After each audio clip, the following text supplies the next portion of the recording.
अगर काम पर गया है तो शाम को बात होगी, उस दिन हम तब तक 20 आदमियों को अमेरिका और कनाडा, लंदन बात कर सकते हो, देख सकते हैं। तो इसलिए आज वो जमाना नहीं है गाली गलोच करके वोट हासिल करने के। यहां सब साथियों ने, इंदू जी से लेकर, सुभाष जी से लेकर, बाकी लीडरों से लेकर, हमारे सुरड़ी साहब से लेकर, चिप साहब से लेकर, सब ने कहा कि हमारे वक्त में क्या हुआ वो मुझसे ज्यादा जानते हैं। जब मैं देहाती इलाकों में जाता हूं स्टेट के, मैं कहता हूं जी मैंने ये सड़क दी थी, कहता नहीं आपने ये भी दी थी, ये भी दी थी, ये भी दी थी, ये भी दी थी। मैं जब किसी दूसरे इलाके में जाता हूं, अब एम्स है, वह है जम्मू में, बनी वाला कब पहुंचेगा, मशड्डी वाला कब पहुंचेगा, बिसोली वाला कब पहुंचेगा। दूसरे तो एक दो तो कॉन्स्टिट्यूंसी चलो पास पास वही, लेकिन ये पहाड़ पे या दक्षिण वड़वा का कब पहुंचेगा, वड़वन का कब पहुंचे। कश्मीर में पहुंचना आसान, कश्मीर में एरिया के हिसाब से जम्मू सूबा के एरिया से आधे से भी कम, और कश्मीर प्लेन एरिया है, ये सब पहाड़ी। वहां हमारे भट्ट साहब है, 80 किलोमीटर है उनका काजीकुंड शहर से, श्रीनगर से, और वो 1 घंटे में पहुंचता। हमारे यहां देहात में 80 किलोमीटर होगा, बनी 5-6 घंटे लगते, मशड्डी तो 8 घंटे लगेंगे। हाँ, तो जो जगहें हैं, इसलिए हर डिस्ट्रिक्ट में और बल्कि तहसील लेवल पे भी बड़े हॉस्पिटल बनाने पड़ेंगे, कॉलेज बनाने पड़ेंगे, स्कूल बनेंगे। सड़कें मेरे वक्त में बनाई थी, लेकिन 17 साल से उसकी मरम्मत किसी ने नहीं की, वो अब चलने के काबिल नहीं। इसलिए बहुत काम करने के लिए, एक नहीं, बेरोजगारी, मजदूरों की बेरोजगारी, पढ़े लिखे लोगों की बेकारी, ये सबसे बड़ा मसला है।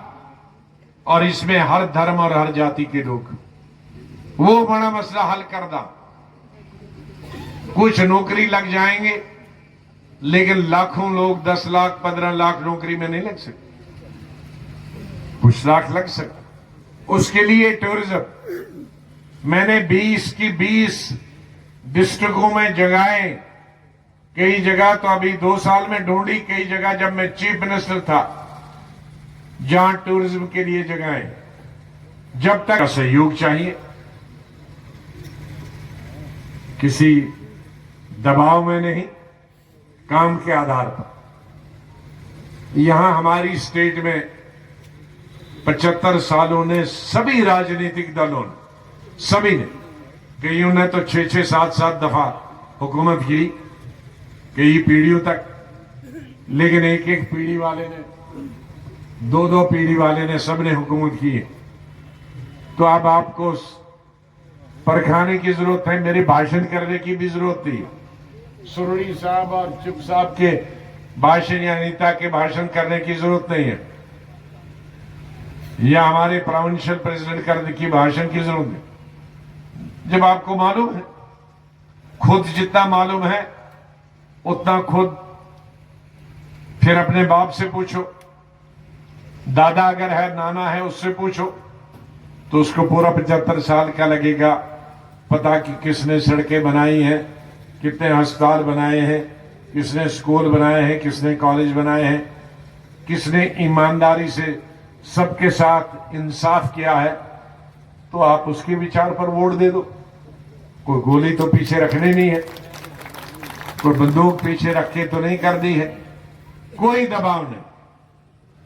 ये सरकार स्टेट की सरकार बनानी हो या पार्लियामेंट में भी 70 साल में कितने लोग गए हैं, किसको आपने सुना है? पार्लियामेंट में बहुत सारे लोग हैं जो मैंने खुद देखे नींद करते हुए। टेलीविजन वालों ने कई दफा नींद करते करते कई मंत्रियों को भी, आज की नहीं हर सरकार में कोई न कोई मंत्री सोया पकड़ा जाता है टेलीविजन में, कोई न कोई एमपी और कोई न कोई दीवारें हिलाने वाला। तो पार्टी में पार्लियामेंट में आपको सोने वाली चाहिए कि दीवारें हिलाने वाली? वो भी आपको मालूम है सोता कौन है और दीवारें कौन हिलाता है। वो आवाज आज पार्लियामेंट की आप बोलो वो भी दुनिया को जाती है, आप सो जाओ और कुछ नहीं बोलो वो भी दुनिया को जाती है। कोई चुप रहे किसी मुद्दे पे वो भी सबको मालूम होता है, और किसने सरकार के कान खींचे उनको झुंझोड़ा वो भी सब टेलीविजन में है। तो इसमें हम सब लोगों को बोलने की क्या जरूरत? देखो, जितनी हमारी पॉलिटिकल लीडरों की जिम्मेदारी है उससे 10 गुना वोटरों की जिम्मेदारी भी, वोटरों की भी जिम्मेदारी, क्योंकि असली जो फायदा पहुंचना है वो वोटर को पहुंचना है। कोई एमएलए एमपी में तनख्वाहें बढ़ी नहीं है। एमएलए में 60,000 तनख्वाह, एमपी में 80,000 तनख्वाह। तो ये कोई बड़ी आप समझो कि बहुत अमीर बना दिया हमने, लेकिन वो 60,000 और 80,000 वाला वही इंसाफ दिलाता है, वही मंत्रियों को पकड़ता है, वही चीफ मिनिस्टर प्राइम मिनिस्टर को पकड़ता है कि मेरे इलाके में ये कमी। हालांकि बेचारा उसका घर पूरा नहीं होता। हमारे जैसे लोगों का अभी 45 साल रहकर भी घर नहीं बना। कोशिश कर रहा हूं 3 साल से। हाँ, रिश्वत जो खाए वो करोड़ों भी बनते हैं, हजारों करोड़, लेकिन हमारे जैसे कुछ बेवकूफ भी हैं और बहुत बेवकूफ है। लेकिन हमें उसमें तसल्ली होती है कि हमने कुछ लोगों की सेवा की। इसलिए जिसकी सेवा होती है वो भी अगर नखरे करे, मैं देखूंगा भाव खाऊंगा, तो फिर फायदा क्या? ये जो लीडर हमारे हैं, ये पैसे बनाने की मशीन 5% लोगों के लिए हो सकती, 10% लोगों के लिए हो सकती हर पार्टी में, लेकिन 90% हर राजनीतिक दल में समाज सेवा की भावना से आते हैं। और हम समाज सेवा की भावना से आते हैं कि लोगों की सेवा करना। आपका धर्म जाति से हमें कोई लेना देना नहीं। मेरे भाई हिंदू भाई 50 दफा मंदिर में जाएं, मेरे मुसलमान भाई 5 वक्त नमाज पढ़े, तरावी पढ़े, रोजे रखे। हमारे सिख भाई गुरुद्वारा में जाकर पूजा पाठ करें। हमारे क्रिश्चियन अपने कासल में जाकर पूजा पाठ करें। ये तो जन्नत की बात है, स्वर्ग की बात है कि एक ही देश में इतने धर्म और इतने सुरों में, हर का अपना अपना सुर, नमाज का अपना सुर में जब उसको पढ़ते हैं या अरबी पढ़ते हैं, मंदिर का में जैसे सुर में भजन होता, गुरुद्वारा में हमारे जैसे पाठ होता, क्रिश्चियन जैसे करते। तो ये तो एक साथ का चीफ मिनिस्टर एलओटी, बहुत बार रहे हुए मिनिस्टर और राज्यसभा के मेंबर, इनके साथ हमारे यहाँ जनरल सेक्रेटरी आर.एस. शिव साहब, हमारे यहाँ सेक्रेटरी अनिता जी, हमारे सेक्रेटरी मिश्रा साहब, हमारे यहाँ प्रोविंस के प्रेसिडेंट जुगल किशोर जी, हमारे हारून साहब जो कैंडिडेट हमारे अनंतनाग के हैं, चीफ स्पोक्स पर्सन हमारे यहाँ सलमान साहब, हमारे भाई जनाब अब्दुल मजीद वानी साहब, गाड़ू राम जी, मनाज साहब, हैदर मलिक साहब का डिप्टी स्पीकर, यहाँ हमारे गौरी शंकर जी, अशोक जी जिन्होंने आज का ये सारा कारवां चलाया, उसके लिए ताली हो जाए जोर से। और इसके साथ जो यहाँ की टीम, हमारे सुभाष जी जो साबका MLC हैं, हमारे बिंदु जी जो, और उनके साथ भाई दूसरे जिन्होंने दमदार तारीर यहाँ तकरीर की, बिंदु जी और इंदु जी, और इसके साथ हमारे यहाँ अर्जुन जी, गौरी शंकर जी, और सब साथी हमारे आजाद शत्रु जी, और बहुत सारे साथी यहाँ हमारी बहनें मंच पे बैठी हैं, और उनके साथ हमारे यहाँ सबसे ज्यादा हमारे प्यारे और हमारे साथी जिन्होंने आज के इस फंक्शन को सजाया, इसमें रंग भरा, इसमें वो गुलदस्ते हैं, हिंदू भी, मुसलमान भी, सिख भी, ईसाई भी, बुद्ध भी, जैन भी, सारे आज हमारे आगे दिखाई देते हैं। आपको मालूम है कि गुलाम नबी आजाद साहब वो शख्सियत है जिन्होंने तमाम रियासत के लोग नहीं बल्कि पूरे मुल्क में एक मसावत के तरीके से चले हैं। कोई भेदभाव इन्होंने नहीं रखा है। जहाँ की उन्होंने जितने डिस्ट्रिक्ट कश्मीर में दिए, उतने डोडा में दिए, इन्होंने स्कूल बनाए, इन्होंने अस्पताल बनाए, इन्होंने कॉलेज बनाए, इन्होंने इंफ्रास्ट्रक्चर डेवलपमेंट किया और रोडें इतनी बनाई। उन रोडों के साथ 1300 करोड़ रुपया जो है कंपनसेशन भी आजाद साहब ने दिलाया। आजाद साहब की शख्सियत का कोई मुकाबला नहीं। आप बताइए, तकनीना करिए, क्या रियासत जम्मू कश्मीर में जब गुलाम नबी आजाद साहब 2.5 साल के चीफ मिनिस्टर रहे, 70,000 नौकरियां इन्होंने लगा दी थी। 200 के दिन की वो जो सपोर्ट वापस ली PDP ने, और वो नुकसान हमारे बच्चों का होगा।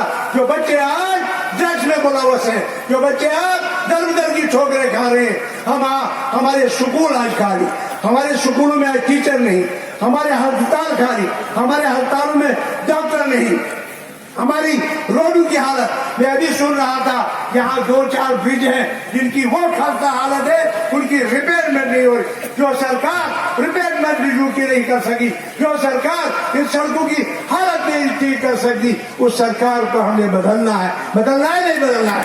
लिहाजा मेरे बुजुर्गों, दोस्तों, साथियों, आप सब लोग आजाद साहब को सुनना चाहते हैं। मैं जहाँ पर ताल्लुक है, इन्होंने मुझे मैंडेट दिया और इस Udhampur, Kathua, Doda, Kishtwar, Ramban, Udhampur constituency, parliamentary constituency का, और इसमें मैं तमाम लोगों से मुदमाना गुजारिश करता हूँ कि बगैर मजहब मिलत आप 19 तारीख को बाल्टी के निशान पर बटन दबाएंगे और एक नया सुबह देखेंगे और नई पहचान देखेंगे, नई रौनक देखेंगे, नया डेवलपमेंट देखेंगे कि मैं आपके लिए पार्लियामेंट में क्या करूं। आपको मालूम है, आपको इस सामने सब किताबें खुली हैं। एक 10 साल रहा, उसने आपके लिए क्या किया, दूसरे 10 साल रहा, उसने आपके लिए क्या किया।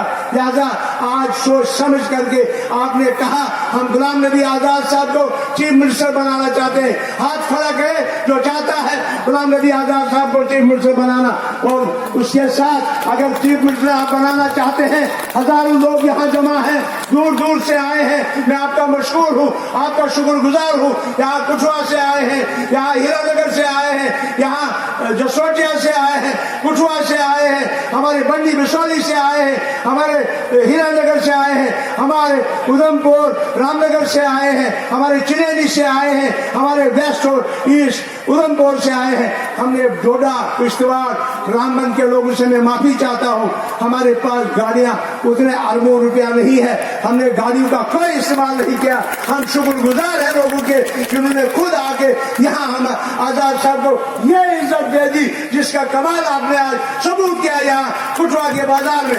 बाकी यहाँ गुंडागर्दी से या किसी जोर शोर से कोई डराना चाहता है, हम डरने वालों में से नहीं है। हम कामयाब आपका साथ होना चाहिए। चाहिए, आपका दम होना चाहिए। इंशाल्लाह आपके सुकून की हालत बदल जाएगी, आपके काजू की हालत बदल जाएगी, आपके डिस्ट्रिक्टों की हालत बदल जाएगी, आपके तहसीलों की बदल जाएगी। और गुलाम नबी आजाद साहब का मंशूर, गुलाम नबी आजाद साहब का मंशूर और स्टेट हुआ वापस लाना। जब आजाद साहब ने पार्लियामेंट में स्पीच की, उसी वक्त उन्होंने मनवाया गवर्नमेंट ऑफ इंडिया को कि हम स्टेट हुआ वापस देंगे।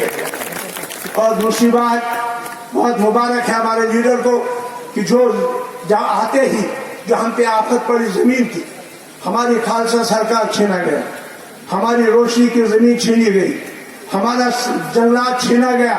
और गुलाम नबी आजाद साहब ने अपनी पार्टी का लगभग 80 जगह पे हमने प्रोटेस्ट किया। और प्रोटेस्ट करने के बाद ये होम मिनिस्टर के पास गए, एलजी को चिट्ठी लिखी और हमारी जमीनें रुकाई। आप बताइए वहां पीडीपी कहाँ थी, एनसी कहाँ थी, कांग्रेस कहाँ थी उस वक्त? और आज आजाद साहब ने आपकी जमीनें बचाई और कोई जमीन आपका बचाने वाला नहीं था, न है, न होगा। और आजाद साहब जब चीफ मिनिस्टर बनेगा आपको जमीनें वापस की जाएंगी। ये मुबारक है। आजाद साहब ने कहा, डोडा में स्पीच की, कश्मीर में इतने बड़े जलसे हुए, हजारों की तादाद में 4-10 हजार लोग शामिल थे। आजाद साहब ने कहा हम गरीबों को बिजली फ्री करेंगे, गरीबों को बिजली फ्री। कोई चीज मुझसे नहीं कर सकता है, हमारे आजाद साहब कर सकते हैं। और नौजवानों के रोजगार, बाहर का कोई यहाँ रोजगार नहीं कमाएगा, कोई मुलाजिम नहीं लगेगा, जो लगेगा वो हमारी रियासत का लगेगा, हमारी डिस्ट्रिक्ट का लगेगा, कुटवा उधमपुर और डोडा का लगेगा। ये मंशूर है आजाद साहब। आजाद साहब ने जंगलों में, हम बड़े बड़े पहाड़ों पे घूमे, डोडा में घूमे, बुदरवा में घूमे, यहाँ और भी रियासत के बाकी कश्मीर के पहाड़ी पे घूमे, गुरेज पे घूमे। आजाद साहब टंगदहा टीटवार तक पहुंचे, आजाद साहब उधमपुर की कई पहाड़ियों पे पहुंचे, भद्रवा और डोडा किश्तवाड़ जगह जगह गए, फोटो लेते रहे पहाड़ों का। मैंने कहा आजाद साहब ये फोटो का क्या मतलब? कहता अगर खुदा ने चाहा, अगर मैं चीफ मिनिस्टर बना तो ये मैं एक बुक बना रहा हूं, इन तमाम कॉन्स्टिट्यूंसी में टूरिज्म डेस्टिनेशन के डाल दूंगा और वहां लाखों लोग लगेंगे। जिस तरह मैंने कश्मीर में टूलिप बनाया, जो जून में टूरिस्ट आता था वो टूरिस्ट आज जनवरी में आता है। इसे कहते हैं गुलाम नबी आजाद। आज हमारे मुलाजिम, आज हमारे मजदूर दर-बदर, आज हमारे मुलाजिम परेशान, आज हमारे लोगों को मरने का पैसा नहीं मिला। आज 100 दिन का रोजगार आजाद साहब जो आपने 2008 में लाया था, 100 दिन का रोजगार आज वो 20 दिन और 25 दिन पे ठहरा हुआ है। आज 1000-2000 गरीबों को मिल रहा है, राशन 5 किलो मिल रहा है। आपने प्रोटेस्ट किया और 10 किलो राशन और दिलाया, ये आपका कारनामा है, हम आपको मुबारकबादी पेश करते हैं। आपने हमें स्कूल दिए, हमें कॉलेज दिए। अब इस सरकार का फर्ज बनता है कि ये सरकार उसमें मास्टर दे, ये सरकार उसमें डॉक्टर दे। कुछ नहीं किया, बल्कि जो सड़कें बन रही थी उनका कंपनसेशन भी बंद कर दिया कि कोई सड़क पे कंपनसेशन नहीं है। तो आजाद साहब ने जो टूरिस्ट डेस्टिनेशन की बात की, उन्होंने कहा कि हम जगह जगह उन लोगों को, नौजवानों को रोजगार दिलाएंगे, स्पेशल भर्तियां कराएंगे। यहाँ डीडीसी और बीडीसी दर-बदर है। यहाँ हमारे एसपीओ, जो एसपीओ पहले हमारे वक्त में 10-10 हजार 8-8 हजार लेते थे, आज दर-बदर हैं, आज कोर्ट में जा रहे हैं। वो एसपीओ जिनको आज 4,000 रुपए मिलता है, इंशाल्लाह आजाद साहब की सरकार आए उनको रिकॉग्नाइज किया जाएगा। और जो 62,000 मुलाजिम हैं जो दर-बदर की ठोकरें खा रहे हैं 20 साल से, उनको परमिट किया जाएगा। उनको गुलाम नबी आजाद साहब कहते हैं। गुलाम नबी आजाद साहब ने डबल शिफ्ट, ट्रिपल शिफ्ट का काम, आज हमें रोजगार, आज हमारे लोग बाहर जाते हैं, बाहर के मतलब यूपी में काम करने जाते हैं, हिमाचल में काम करने जाते हैं। गुलाम नबी आजाद साहब के दौर में कोई बाहर काम नहीं करता था, बल्कि बाहर के लोग यहाँ काम करते थे। मैं आपका बहुत मशहूर हूँ, शुक्रगुजार हूँ, पर आपसे झोली फैलता हूँ कि आप 19 तारीख को बगैर मजहब और मिल्लत जरूर बाल्टी के निशान का बटन दबाएंगे। जो बाल्टी का बटन दबाएगा हाथ खड़े करो और आजाद साहब को चीफ मिनिस्टर बनाना। जनाब आजाद साहब, जनाब आजाद साहब, जनाब आजाद साहब।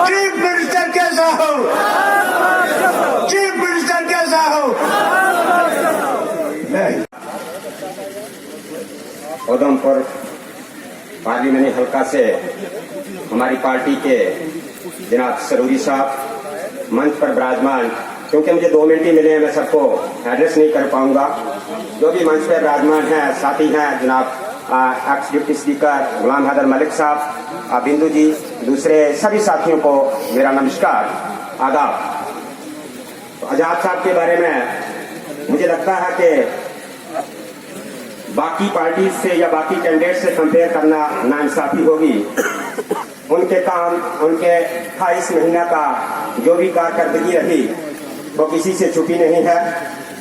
यहाँ कठुआ में ही नहीं बल्कि पूरे जम्मू कश्मीर में आजाद साहब को जितना कम टेन्योर मिला, उस टेन्योर में जितना अच्छा इन्होंने परफॉर्म किया, उसके लिए अपोजिशन पार्टीज भी कोई उंगली नहीं उठा सकता। साथियों, ज्यादा वक्त नहीं है, बाकी जो हमारे मुद्दे हैं वो किसी से छुपे नहीं हैं। इनके हाथ मजबूत करना किस लिए जरूरी है आप सब लोग जानते हैं, लेकिन पार्टिकुलरली नौजवान साथी जो मेरे इस पॉलिटिकल कैरियर का जो छोटा 1-2 महीना हुआ है, उसमें जहां जहां भी जो हमारा यूथ है वो काफी परेशान है, पार्टिकुलरली जो एम्प्लॉयमेंट पॉलिसी है उससे। इसके अलावा जो हमारे डेली वेजर्स हैं उनको काफी परेशानियां हैं, डेली पे ही रिटायर हो रहे हैं, आंगनबाड़ी वर्कर्स काफी परेशान। इसके अलावा हमारे बीडीसीज, रोड की कंडीशन जो जहां जहां भी रोड बन रहे हैं उससे जो आम किसान है उनकी जमीनें बह रही हैं, क्वालिटी ऑफ वर्क जो है वो मेंटेन नहीं हो रहा है। इसके अलावा जो मेन चीज है, मेन इशू है, जो हमारे एजुकेशन सेक्टर है या हेल्थ सेक्टर है वो टोटली कोलैप्स हो चुका है। किसी भी स्कूल में आप जाइए, खासकर पहाड़ी इलाकों में, कहीं भी स्टाफ पूरा नहीं है। और अगर हमारे बच्चे पढ़ेंगे नहीं, जो पढ़े लिखे हैं उनको जॉब नहीं दी जा रही है। 2-2, 4-4 साल के बाद कुछ लिमिटेड पोस्टें निकाली जाती हैं, वो भी जो डिस्ट्रिक्ट कैडर की हैं उनको भी ड्यूटी कैडर का कर करके, और लिमिटेड पोस्टें बहुत कम, ऊंट के मुंह में जीरा के बराबर।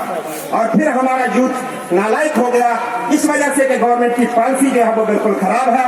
मैं गुजारिश करूंगा सभी साथियों से कि आजाद साहब का हाथ मजबूत करें, तभी ये पॉसिबल हो सकता है, क्योंकि यूथ की आवाज जितनी मेरे तक पहुंची है और जो हमारा एम्प्लॉयड लोग हैं जो बुरी तरह से क्रश हो रहे हैं, या उनके बच्चे जिनके स्कूल में है जिनको बिल्कुल तबाह किया जा रहा है, सबकी एक ही वॉइस है कि आजाद साहब के बिना ये पॉसिबल नहीं है। और इनके हाथ मजबूत करने के लिए ये आपकी पहली सीढ़ी है। इस पहली सीढ़ी पे आकर के आपको बाल्टी पे मोहर लगा के जनाब आजाद साहब का हाथ मजबूत करना है। धन्यवाद। जय हिंद।